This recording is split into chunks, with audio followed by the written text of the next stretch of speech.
think more commonly, though, for example, in criminal law, in defence work, lawyers at the local court or court of petty sessions level, lawyers deal with large numbers of clients, maybe in the hundreds at any one time, open file clients, on the way to court or preparing for a plea mitigation or preparing for a plea of not guilty in a trial. Sometimes dealing with the evidence in those matters might include very distressing materials, including images of injuries, very distressed people, witnesses who are really distressed and directly traumatised from their experiences, who often have coped with violence in some ways.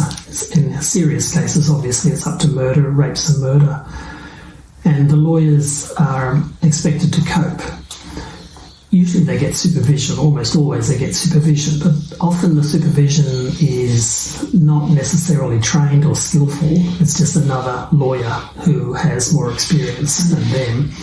And too often I think their supervision takes the form of, well, just toughen up, that's the way it is. You just have to get used to these feelings. Maybe have a long lunch, take some time off or something and get your act together, and we'll see you this afternoon. Do you think lawyers do take it to supervision? Is it a common thing? Yeah, I think they do, but it's not necessarily effective, as I say. It's not supervision in the form of a counselling supervision. It's just professional supervision. Did you do everything right legally? That's right, and are you protecting the firm is the other thing. So in commercial practice, billing target is usually the way of managing a lawyer's performance. And lawyers have to charge their clients and reach their billing targets, or their focus on the firm is questioned and they're compromising their promotional capacity. And that's another form of stress, and that potentially is an ethical problem too, because they have to do the best for their client on the one hand. On the other hand, they're told they have to meet their billing target. Doing their best for a client whom they're charging a professional fee, how much is too much is sometimes not an easy question to answer. Mm-hmm. How much is too much work on a particular case, getting ready for a case? At what stage do you say enough is enough and I'm ready for the trial, or I'm not ready for the trial and need another few days of research or preparation? What stage do you advise the client that there is not enough evidence for a plea of not guilty, that the trial is not likely to succeed, and to advise plea of guilty is the best legal advice in that particular situation? That can be a really, really difficult thing for the lawyer to decide. Sometimes the supervisor can be of great help in that situation. So a young lawyer, I'm thinking almost always, would go straight to the supervisor and say, I just can't decide this matter, whether to plead it out, meaning plead guilty, advise a client to plead guilty, or to plead not guilty and prepare for a trial, set it down for a trial, so you get several weeks or months to prepare witnesses and get the evidence ready for the magistrate or for a jury. Do you think that there are people, I'm wondering, are there people who are kind of better made for being a lawyer, given these difficulties, than other people in terms of sensitivity? Absolutely. I think there are no two people the same, obviously, and we're a product of it. We're a product of genes and our social history, our family history, our life experiences, our training in law school, our connections with friends. All of these things have an impact on our sensitivity, and I think our genetic makeup is definitely an important part of the mix in many cases. Some people are more sensitive than others. But that doesn't mean necessarily they're not as good a lawyer as those who are tougher or have a thicker skin. And sadly, I think we allow too many sensitive people to drop out of law, thinking that they're not cut out for it, thinking that they made the wrong choice and they need to find another profession that is not so traumatic. Mm-hmm. When we lose sensitive people, we lose sensitive lawyers who very often are skillful in other areas. They're better listeners. They have better empathic skills. They can understand people's situations more easily. and they can work with nuance better than other lawyers who might have a thicker skin, to use that slogan, and who appear tougher and can cope with trauma, for example. So it's not an easy question to just cut out all the lawyers who are sensitive and more likely to experience secondary trauma symptoms.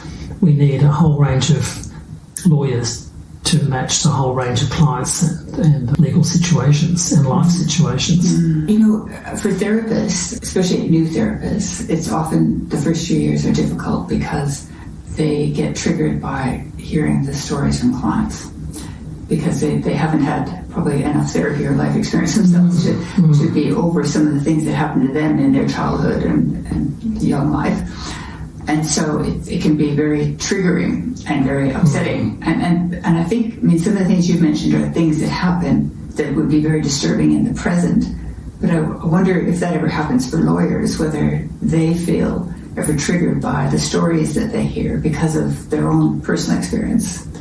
Oh, very likely. I think it does happen. Whether it triggers them in a conscious way or not, I don't know. Maybe sometimes, maybe not in other occasions. But certainly we know that some lawyers, some law students, for example, have had difficult backgrounds, what the Americans call ACE, adverse childhood experiences. It could be anything from extreme poverty to discrimination to assaults to child abuse in their background. Somehow they survive it to achieve entry into law school, which is fantastic. And they get through law school and they start to practice as a young lawyer. They could be triggered. They are more likely to be triggered, in my opinion, because of their experiences in the past. It's not necessarily the case, but it's certainly possible. If they have had an ACE-type background, then they're more likely to be triggered by experiences there than kids who were fine in their upbringing and don't have those backgrounds.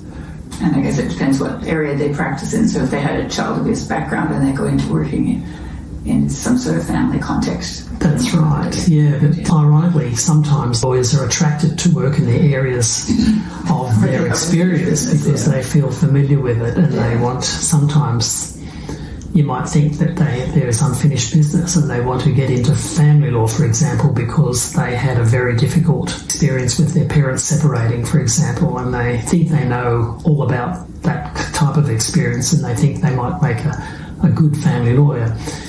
It ain't necessarily so, of course, but it could inform their practice because everything in our past can inform our current practice. Yeah. Well, if I look at it as a therapist to that, then I think, well, if that person had that experience and they were able to process it, like say they were in therapy at the same time, they could actually become phenomenally good at it. Absolutely, I agree. Yeah. I so agree. And when I talk in the book, I talk about the value of getting counselling or having a counsellor, and I really think if a lawyer could afford it, having a regular counsellor as a form of regular supervision outside of the workplace, outside of the professional supervisor, ideally someone who's not a lawyer but has psychological training preferably, or at least, that would be fantastic. Even once a month session would be really, really good and strengthening. Absolutely, yeah. Like an informed, intelligent friend who cares, but a professional who cares, right? And at total confidence, you can totally trust that person, and it's a strength. And lawyers who can enable that, who don't have the stigma around mental health issues, and quite prepared to have a regular psychological counselling session, certainly advantaged, I think.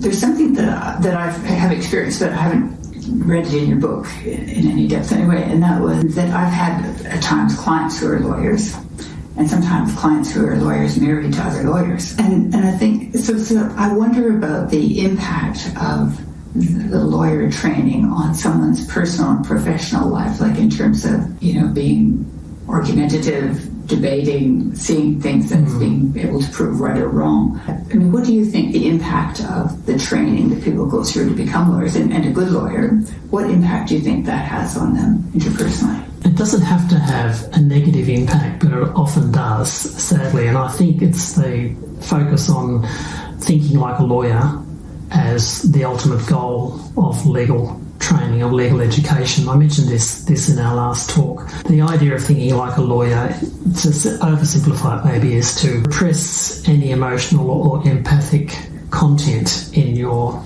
responses to situations and to people, and to just focus on the facts and focus on your own thoughts about the facts. And that's potentially quite harmful. If students think that that is the goal, that's what I need to do, I need to crush my emotions and not be empathetic about anything, just focus on the facts and the law and how the law applies to the facts, and come up with the right answer, that's very problematic, especially if they allow that to interfere or contaminate their social life, their personal life, how they think about themselves, how they relate to other people, their friends and their family and their partner and possibly their kids, which would be horrible. But I think it does happen, and I think legal education sadly does impact the personality of a lot of kids, a lot of young people, and they change during their 4 to 5 years at law school in that direction. They become more cognitively dominant and more perhaps judgmental of their own emotions, and they tend to repress it and not facilitate or not to engage with or not to allow those emotions to inform their thinking, which is the ideal. We do focus on ethics in legal education and legal practice, and that's the closest formal way, I think, of embracing emotions or emotive domain. And that is what is considered correct or right or wrong, not necessarily legal, but the ethical way of practice is a way of doing law that is ideal, and that's what we teach. And legal ethics is a whole set of rules and a set of types of ways of applying the legal rules, and it's like, as I say, a separate subject. And how we feel about the law comes closest to that legal ethics, and I think we could do legal ethics more effectively by not repressing our emotions and enabling our empathetic side to inform how we think about the facts in a case and the evidence in a case, and how another person is responding to the situation, especially the client. Yeah, and I guess then the other part of that would be that your client is your client, especially in law, right? That you've got to be batting for them. Yes. I wonder what kind of situations would emerge for somebody who is empathic and who might be representing somebody but seeing actually that they have harmed or are harming somebody else. What does that do to a lawyer? Oh, well, it can be difficult if the lawyer is a particularly empathic type of person, has that type of personality. Ideally, they would be aware of it and will recognise their own responses to the client's suffering or the other person's situation, and be ready to respond to their own responses, if you get what I mean, so that they are able to get support if they need it, to get supervision if they need it, to make sure that their feelings, their empathetic responses don't impact their thinking or their processing too much. I'm not saying that we should let go of our cognitive side and just focus on the emotional side or empathic side, but we shouldn't dismiss it. We shouldn't dismiss the emotions. We should recognise the emotions and have the self-awareness to notice, well, is this affecting how I'm thinking about this client or this situation, and to never be certain that you've got the right answer. Yeah, which I guess that's why the supervision part is very important too. Yeah. To make you think outside of that. Yeah. So I guess what you're saying is they can be caught into, so this is their client, but they're feeling empathic for someone over there. That may harm how they represent that person. Yes, well, the common situation is if in a case of assault you're representing the person charged with assault And the victim, if you like, has suffered a lot of injuries, for example, and you're aware of those injuries. You see the photos. The police provide you with the photos and the documents of the description of the injuries, and naturally you sympathise for the suffering person. So how does that impact how you relate to your client? So, well, you would show the evidence to your client, so the client gets to see the evidence as well, including the photos or the footage or the descriptions of injuries and the medical reports. And more interesting for the lawyer, ideally, is how your client responds to those details, and that helps you understand the client's position. If the client's saying, I didn't do it, or it was self-defense, or he deserved it, or whatever it is. Usually a more experienced lawyer would be focusing on how that is influencing the client and not so much on having empathy for the victim.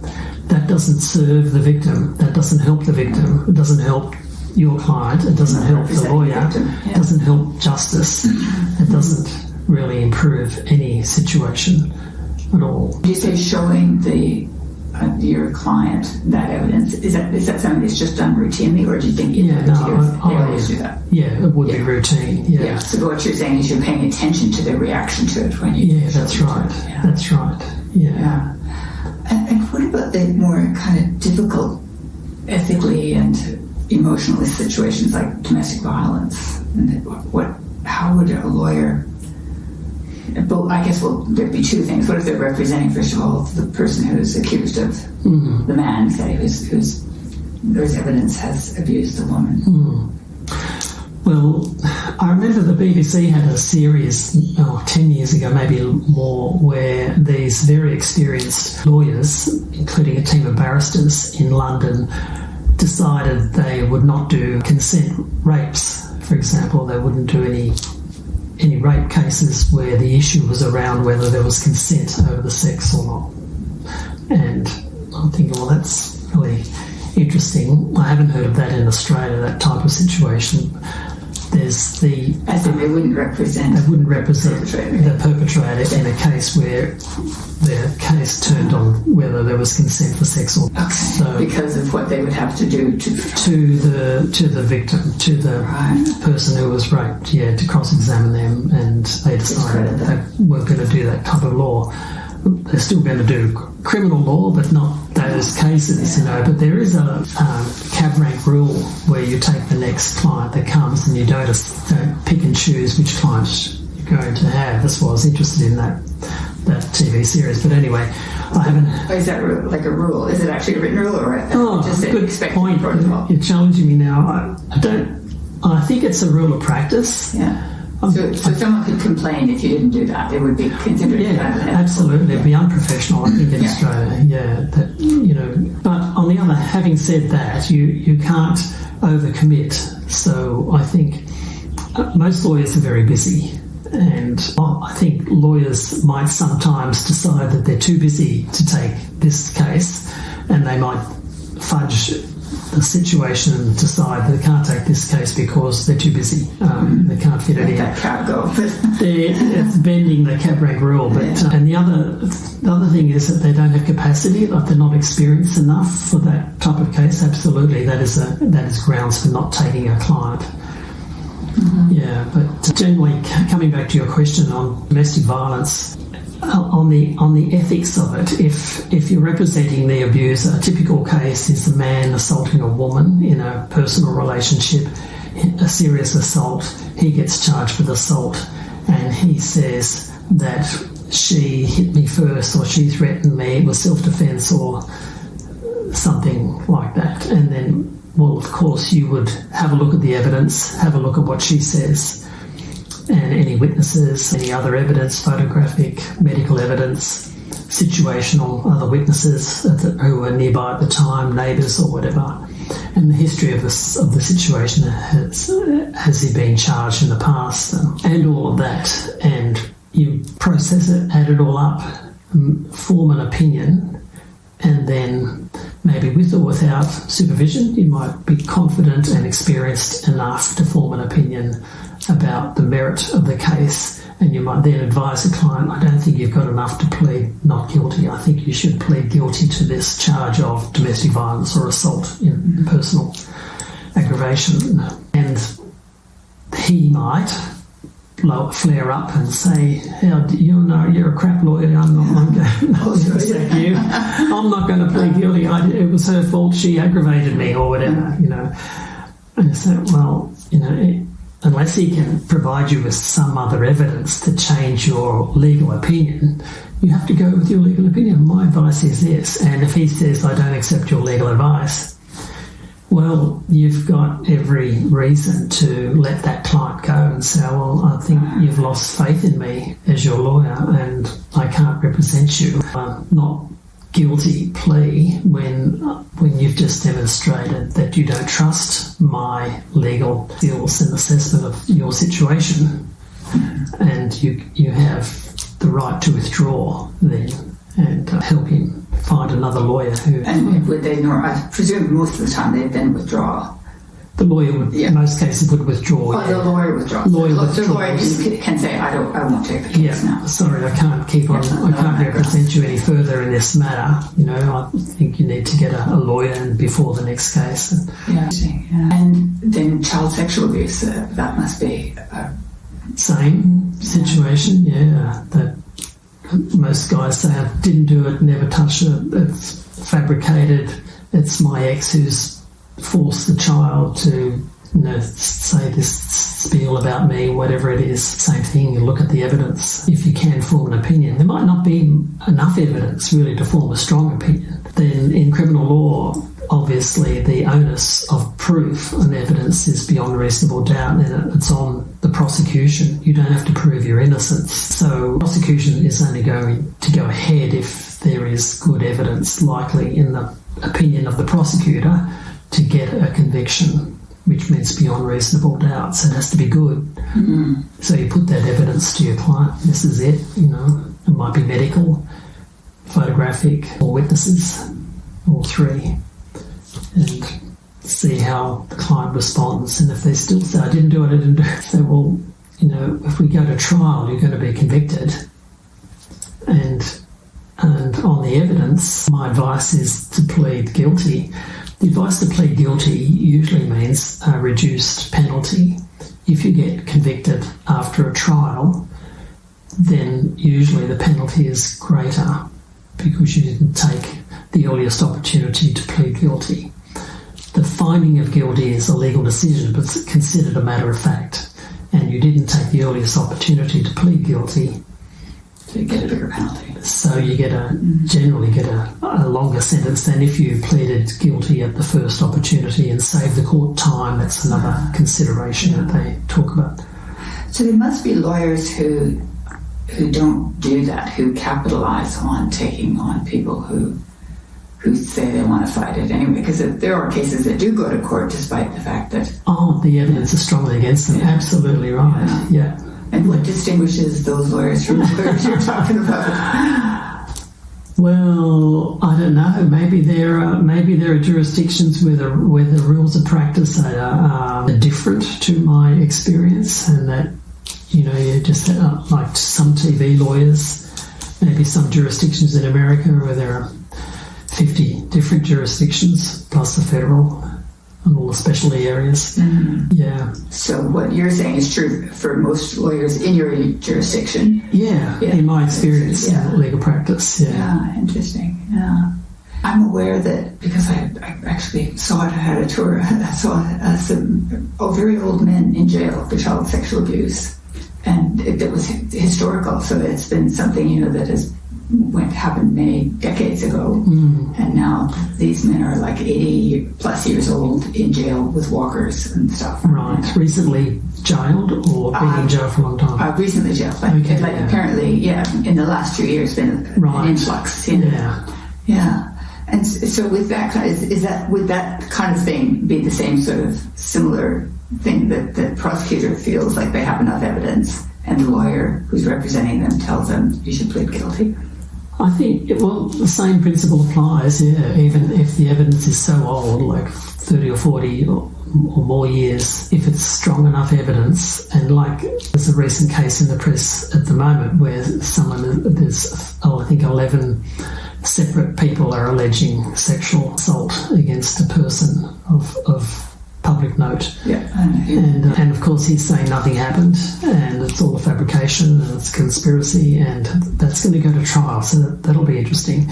But other cases, what you're talking about, very often they're, not always, but often they're church people, religious brothers or priests, ministers. And and sometimes, whether it's that the religious people or just old men, they decide to alleviate their conscience, and they might decide, I think it did happen, and they might decide to plead guilty. But in terms of legal practice, the same principles apply. What's the evidence? Mm-hmm. The fact that it's 20 or 30 years old tends to reduce the tenacious of integrity or power of the evidence, the strength of the evidence, but it doesn't negate it. It's still there. Somebody remembers something happened 30 years ago, it must have been, if it is a genuine memory, then it was a strong event for it to stay in their mind for that long. And if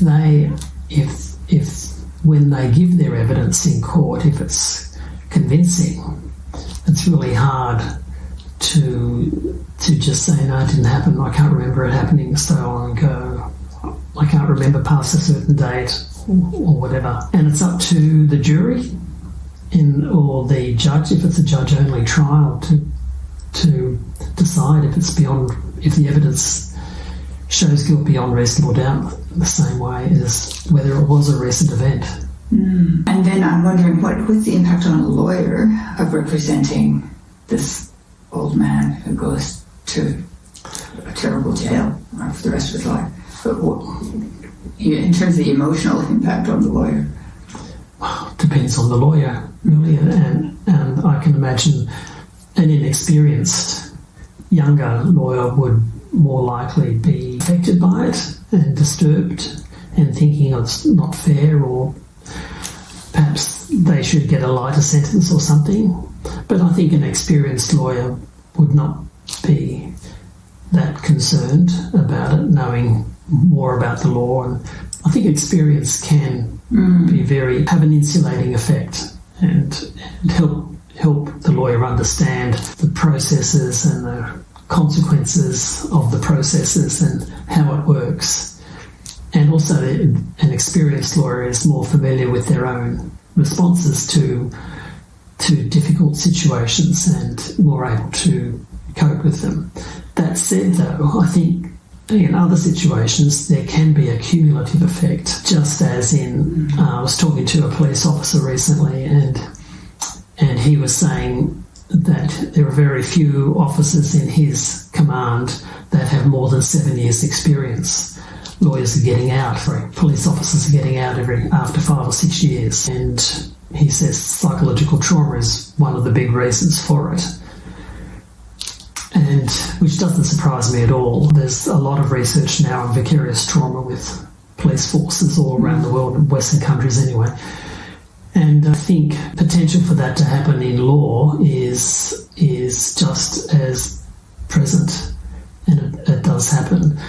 I mentioned in the book a couple of cases, qualitative research or interviews of lawyers who work in child abuse and particularly stressful areas like that. Child abuse, one of the worst, and criminal prosecution, another one, where the lawyers talk about 2 or 3 years being long enough in that type of work.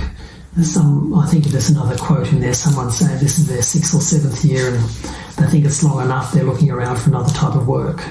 Whether it's in law or not, it's another issue. But you can alleviate the pressure by changing the type of law that you do, but then you have to start from scratch. And having been experienced and knowledgeable and very competent in one area, it's really difficult to go back from criminal into conveyancing or constitutional law, from family law. Because you're like a junior again. So. Absolutely right, yeah.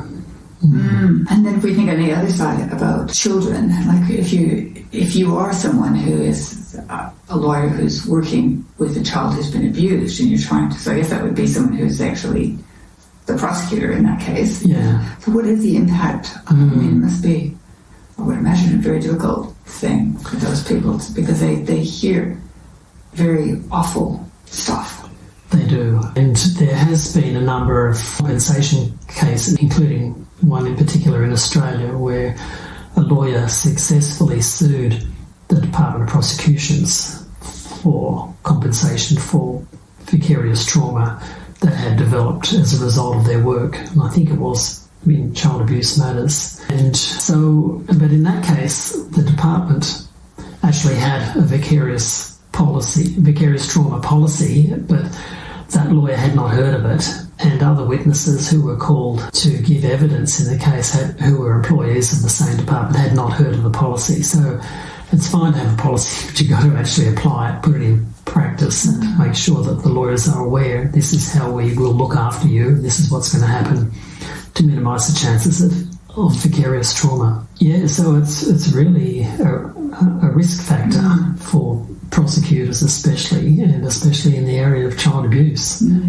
You would get case after case after case. Now I'm saying that on the evidence and on the cases, not from personal experience, because I've never done prosecution work. I've only ever done defence. Wow. I mean, the thing that I am realising talking to you is being a lawyer is a bit like being an ambulance driver in a way, isn't it? The ambulance driver sees the gore, but you hear about it and in words and in pictures and evidence. Yes. Yeah. And you might need to see the evidence, watch the video, read the description again and again and again, and then formulate questions about it and interrogate the person about it. And so you're recognating it, rethinking about it all in different ways and different perspectives, and really internalising the gore, if you like, in the ways that an ambulance driver might just sort of do the quick first aid, patch them up and take them to hospital, or get on the rank, stay on the rank for 6 hours and then take the next case. Processing it over and over. Yeah, so I haven't worked with lawyers who have come to me for that reason, but I have had people who have been witnesses, professional witnesses who've had to go through material, and who as a result of that have flashbacks and basically the same kind of trauma symptoms as if people have been directly traumatized. Right. So I imagine that would be true for the lawyer as well. Very much so. Yeah. And you want to keep it all kind of factual, but your emotional brain's still working. That's right. Yeah. And part of what I'm getting from you, though, that it's interesting that I had never thought of before. It's a bit like the thing about law and the procedure you follow. It's a bit like having a handrail that you hold on to, so that when you're doing other things, you always have that stability, right? It's the place you can go back to that you know what you've got to do and what the law says in a very clear way, which I think would be helpful even in traumatic situations, because you know what it is you're trying to achieve. And that's agreed upon. Yeah, that's a great analogy. I hadn't thought about that. If I write another book, I might steal that idea from you. The law is a handrail, thinking like a lawyer, maybe just to convert that into a handrail. Yeah, it's there, but you can't jump on the handrail and balance along it and stay on it. It's only for one hand. It's just stability. Yeah, so now where am I? Yeah, that's right. Yeah. The other side of you is working with the gore, with the emotion, with the trauma, with the hysteria, with the pain and suffering, and with the fear. Yeah. Okay. And anything else you want to? It's been very interesting discussion. No, I think in the last talk, I don't think I acknowledged my colleagues enough. So I'd like to mention Rachel Field, professor at Bond University. My work with her helped me understand a lot about myself and the research that we've been doing and published together. Also, Professor Caroline Strevens at Portsmouth University in the UK, and Emma Jones at Sheffield University. Yeah, we worked as a team for a while looking at the well-being of legal educators. Yeah, so and probably all your students too. I bet your students. All my students are out there in lawyer land. I hope the majority have survived into practice and are enjoying their professional lives. Yeah. Okay. Okay, well, let's leave it there. It's been great talking to you. Okay, thanks a lot.